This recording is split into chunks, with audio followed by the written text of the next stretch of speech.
Speaker Sindh assembly Syed Awais Qadir Shah ने कराची की मकामी आर्ट गैलरी आर्ट सिटी में नुमाइश का इफ्तिताह किया। इस हवाले से तफसीलात जानते हैं हम अपने नुमाइंदे बागी सागर पंवर से।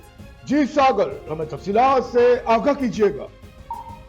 जी, स्पीकर सिंध असेंबली सैयद अवैस कादिर शाह ने कराची की मकामी आर्ट गैलरी आर्ट सिटी में आर्ट नुमाइश का इफ्तिताह किया। इफ्तिताही तकरीब के दौरान सैयद अवैस कादिर शाह ने फनकारों को भरपूर अंदाज में सराहा और फनकारों को हौसला अफजाई की।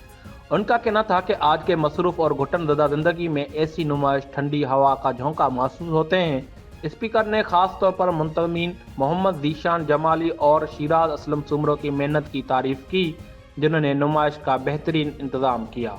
जी बहुत शुक्रिया सागर, हमें तफसीलात से आगाह करने के लिए। मजीद खबरें और अपडेट्स जानने के लिए देखते रहिए फैज़ न्यूज़ नेटवर्क। फैज़ न्यूज़, फैज़ सबके लिए।